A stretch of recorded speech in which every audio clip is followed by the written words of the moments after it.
Welcome to number 1 news. నేను Suhas. IPL ఇండియాలో ఒక ఫెస్టివల్. ఆ ఫెస్టివల్ అనేది ఇంకా ఎండ్కి వచ్చేసింది. ఒక 1 to 2 వీక్స్లో ఐపీఎల్ అనేది ఎండ్ అయిపోయి ఫైనల్స్ ఆడి ఎవరు ఛాంపియన్ అవుతారో తెలుసుకుందాం. ఇప్పుడు ఈ స్టేజ్లో ఉన్నప్పుడు ఎవరు ఏ స్టాండింగ్స్లో ఉన్నారు, ఎవరు క్వాలిఫై అవ్వడానికి సినారీస్ ఏంటి, ఏ టీం క్వాలిఫై అవ్వడానికి ఎన్ని మ్యాచ్లు గెలవాలి, ఏ టీం క్వాలిఫై అవ్వడానికి ఎన్ని మ్యాచ్లు ఓడిపోతే వాళ్ళు ఎలిమినేట్ అయిపోతారో అన్ని వీడియోలో చూద్దాం. ముందుగా పాయింట్స్ టేబుల్ చూద్దాం. ఐపీఎల్ 2026 పాయింట్స్ టేబుల్ ఇప్పటికి యావరేజ్న 8 మ్యాచెస్, ప్రతి ఒక్క టీం 8 మ్యాచెస్ యావరేజ్న ఆడుకొని ఇప్పుడు పాయింట్స్ టేబుల్ ఎలా చూద్దాం. ముందుగా పాయింట్స్ టేబుల్ చూసుకున్నట్టయితే పాయింట్స్ టేబుల్ లీడింగ్లో పంజాబ్ సూపర్ కింగ్స్ 8 మ్యాచెస్ ఆడి 6 మ్యాచెస్ గెలిచి ఫస్ట్ ప్లేస్లో ఉంది 13 పాయింట్స్తో. సెకండ్ వచ్చేసి ఆర్సీబీ 9 మ్యాచెస్ ఆడి 6 విజయాలతో 12 పాయింట్స్లో ఉంది. ఈ పాయింట్స్ టేబుల్ని ఇప్పుడున్న పాయింట్స్తో పోల్చుకుంటే మనం 3 రకాలుగా దాన్ని మనం డివైడ్ చేసుకోవచ్చు, క్లాసిఫై చేసుకోవచ్చు. ఎలాగంటే ఒకటి ఏ టీమ్స్ కంట్రోల్లో ఉన్నాయి, అంటే కంట్రోల్ ఉంది ప్లేఆఫ్స్కి వెళ్ళడానికి. ఇంకోటి వచ్చేసి పార్షియల్ కంట్రోల్, అంటే వాళ్ళు అటు కాదు ఇటు కాదు, ఒక అండర్స్టాండింగ్ లేని పరిస్థితిలో ఉన్నారు ఆ టీమ్స్ అయితే. ఇంకోటి డేంజర్స్ అంటే వాళ్ళకి ఇంకా ఎలిమినేట్ అయిపోతారు. వాళ్ళు ఒక మ్యాచ్ కానీ 2 మ్యాచెస్ కానీ ఓడిపోతే వాళ్ళకున్న రిమైనింగ్ మ్యాచెస్లో వాళ్ళు ఈ సీజన్ నుంచి అయితే ఎలిమినేట్ అయిపోతారు. ఇప్పుడు ఏ టీమ్స్కి క్వాలిఫై అవ్వడానికి సినారీ ఏంటి చూద్దాం. ముందుగా ఐపీఎల్ సింపుల్గా చెప్పాలంటే క్వాలిఫై జోన్కి వెళ్ళాలి అంటే క్వాలిఫై అవ్వాలి అంటే 16 పాయింట్లు అంటే ఆడిన 14 మ్యాచ్ల్లో 8 మ్యాచ్లు కనీసం గెలిచి ఉండాలి. అప్పుడు వాళ్ళు ఆ టీం అయితే సేఫ్ జోన్లో ఉంటుంది. ఇప్పుడు చూస్తున్నాం కదా మనం ఏదైతే 3గా డివైడ్ చేసామో టీమ్స్ని, దాంట్లో ఫస్ట్ ఇన్ కంట్రోల్ టీం గురించి మాట్లాడుకుందాం. ఫస్ట్ వచ్చేసి పంజాబ్ కింగ్స్. ఇంత చెప్పుకున్నట్టయితే మనం టేబుల్ టాప్గా ఉండి 8 మ్యాచెస్ ఆడి 6 మ్యాచెస్ గెలిచి ఒక మ్యాచ్ కూడా ఓడిపోయి ఇంకో మ్యాచ్ నో రిజల్ట్గా ఉండి 13 పాయింట్స్ ఉంది. సో పంజాబ్ కొన్న మిగతా రిమైనింగ్ 6 మ్యాచ్ల్లో పంజాబ్ కేవలం 2 మ్యాచ్లు గెలిస్తే చాలు, పంజాబ్ అనేది క్వాలిఫై అవుతుంది. తర్వాత ఆర్సీబీ కూడా 9 మ్యాచ్లు ఆడింది. 9 మ్యాచ్లు ఆడి 6 మ్యాచ్లు గెలిచి 3 మ్యాచ్లు ఓడిపోయి ఉంది, 12 పాయింట్లతో ఉంది. ఆర్సీబీ ప్లేయర్స్ క్వాలిఫై అవ్వాలంటే వాళ్ళకున్న 5 మ్యాచ్ల్లో కనీసం 2 మ్యాచ్లను గెలవాలి. సన్ రైజర్స్ హైదరాబాద్ 9 మ్యాచ్లు ఆడి 6 మ్యాచ్లు గెలిచి 3 మ్యాచ్లు ఓడిపోయింది. అది కూడా సేమ్ ఆర్సీబీ లాగా 12 పాయింట్స్తో ఉంది. సేమ్ ఎస్ఆర్హెచ్ కూడా గెలవాలంటే 5 మ్యాచ్ల్లో 2 మ్యాచ్లు అయినా కలిసి ఉండాలి. తర్వాత రాజస్థాన్ రాయల్స్ కూడా 10 మ్యాచ్లు ఆడి 6 మ్యాచ్లు గెలిచి 4 మ్యాచ్లు ఓడిపోయింది. వాళ్ళకు కూడా 12 పాయింట్స్ ఉన్నాయి. వాళ్ళు కూడా ప్లే ఆఫ్స్ క్వాలిఫై అవ్వాలంటే 4 మ్యాచ్ల్లో కనీసం 2 మ్యాచ్లైనా గెలవాలి. ఇప్పుడు నెక్స్ట్ వచ్చేసి పార్షియల్ కంట్రోల్. ఏదైతే టీమ్స్ ఇంకా ఆ ప్లే ఆఫ్స్కి రావడానికి స్ట్రగుల్ అవుతున్నాయేమో, అయితే కింద డేంజర్ టీమ్స్ ఉన్నాయి, అలాగే దాని తర్వాత పార్షియల్ కంట్రోల్ అంటే వాళ్ళకి ఇంకా మ్యాచెస్ ఉన్నాయి, రిమైనింగ్ మ్యాచెస్ ఉన్నాయి, వాళ్ళ మీద బెటర్ ప్రూవ్ చేసుకొని వస్తే వాళ్ళు క్వాలిఫై అవుతారు. ఆ రెండింటిలో ఉంది ఏంటంటే 2 టీమ్స్ వచ్చేసి గుజరాత్ టైటన్స్ 9 మ్యాచ్లు ఆడి 5 మ్యాచ్లు గెలిచి 4 మ్యాచ్లు ఓడిపోయింది. వాళ్ళకి 10 పాయింట్లు వచ్చేస్తున్నాయి. వాళ్ళకి ఇంకా 5 మ్యాచ్ల్లో వాళ్ళు సుమారు 3 మ్యాచ్లు గెలవాలి. 3 మ్యాచ్లు గెలిస్తే వాళ్ళకి 16 పాయింట్లు వస్తారు. తర్వాత ఢిల్లీ క్యాపిటల్స్ వాళ్ళు కూడా 9 మ్యాచ్లు ఆడి 4 మ్యాచ్లు గెలిచి 5 మ్యాచ్లు ఓడిపోయారు, 8 పాయింట్లతో ఉన్నారు. వాళ్ళు క్వాలిఫై అవ్వాలంటే 5 మ్యాచ్ల్లో 4 మ్యాచ్లైనా గెలవాలి. దాని తర్వాత డేంజర్ జోన్. ఈ సీజన్లో అయితే చాలా మనం చూసుకున్నట్టయితే చాలా గ్రేటెస్ట్ టీమ్స్ ఏదైతే ఆల్ ఫ్రాంచైజీలో 5 కప్స్ ఇంకా 3 కప్స్ పేరు చూసుకున్నట్టే సిఎస్కే కానీ, ముంబై కానీ, కేకేఆర్ కానీ ఎక్కువ కప్స్ ఉన్న టీమ్స్ అయితే అయ్యే. వాళ్ళు చూసుకున్నాం మనం CSK, KKR, Mumbai Indians 7th, 8th, 9th పొజిషన్స్లో ఉండడం చూసుకున్నాం మనం. సిఎస్కే వచ్చేసి ఆడిన 8 మ్యాచెస్లో 3 గెలిచి 5 మ్యాచ్లు ఓడిపోయింది, 6 పాయింట్లతో ఉంది.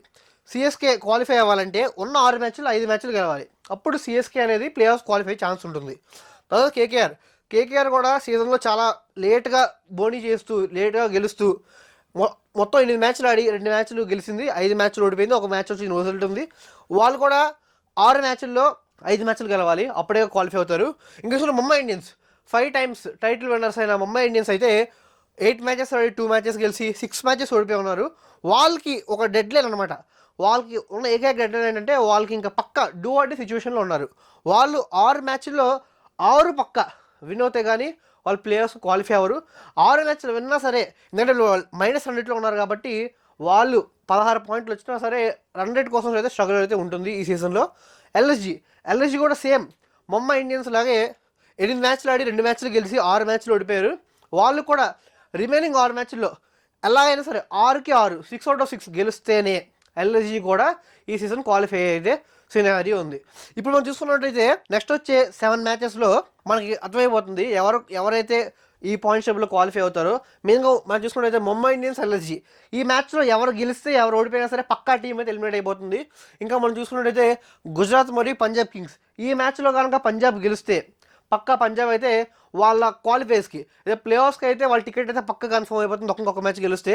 అలాగే చూసుకున్నట్టయితే ఇంకా సిఎస్కే కూడా అక్కడ చూసుకుంటాం మనం ఢిల్లీ క్యాపిటల్స్తో మ్యాచ్ ఉంది.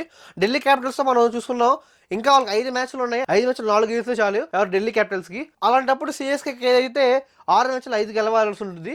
ఆ మ్యాచ్ కూడా సిఎస్కేకి మరియు డీసీకి కూడా చాలా క్రూషియల్ మ్యాచ్ అది. ఇక్కడ లక్నోకు మరియు ఆర్సీబీ అయితే ఈ సీజన్ చాలా గట్టిగా డామినేట్ చేస్తూ హోమ్ మ్యాచెస్ కానీ అవే మ్యాచెస్ కానీ గట్టిగా డామినేట్ చేస్తూ టేబుల్ టాప్లో ఉన్నారు.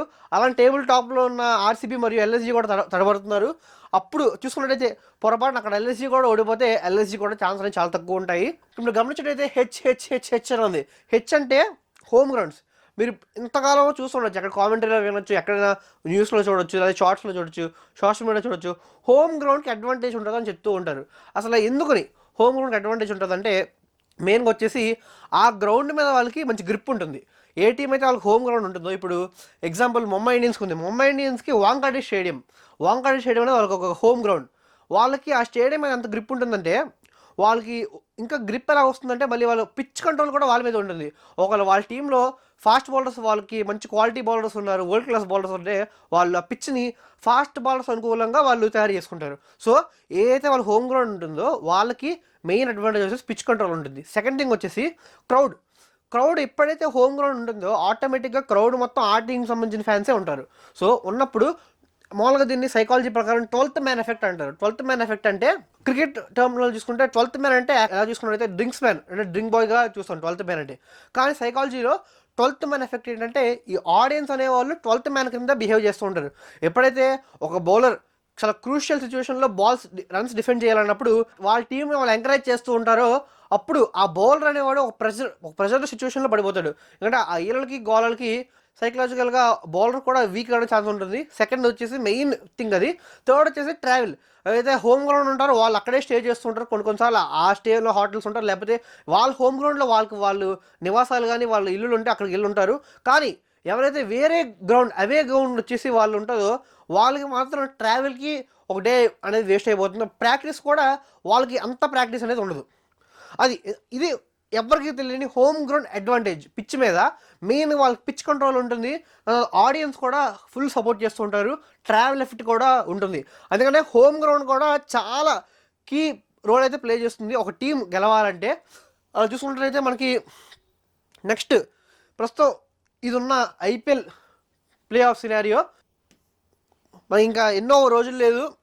మే 27 ఇంకా 20 రోజుల్లో క్వాలిఫైయర్స్కి అందరూ మొత్తం క్వాలిఫై అయిపోయి ఉంటారు. 4 టీమ్స్ అయితే క్వాలిఫై అయిపోయి ఉంటాయి. మే 27 అయితే ఎలిమినేటర్ 1 జరుగుతూ ఉంటుంది. మళ్ళీ ఫైనల్స్ వచ్చేసి ఈ మంత్ ఎండింగ్ ఐపీఎల్ ఫైనల్స్ మే 31 చిన్నస్వామి స్టేడియం బెంగళూరు జరగబోతుంది.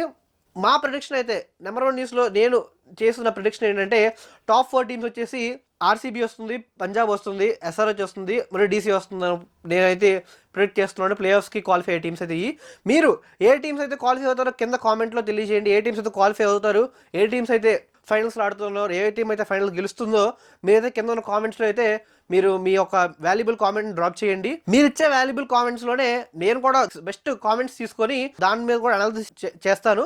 మీ యొక్క వాల్యుబుల్ కామెంట్ని మీరు తప్పకుండా కామెంట్ సెక్షన్లో డ్రాప్ చేయండి. సో మరిన్ని ఐపీఎల్ అప్డేట్స్ కోసం, మరిన్ని ఇలా న్యూస్ అనాలిసిస్ కోసం, మరిన్ని స్పోర్ట్స్ అప్డేట్స్ కోసం చూస్తూనండి నెంబర్ 1 న్యూస్. సామ్రాట్ చేతిలో సామాజిక అస్త్రం.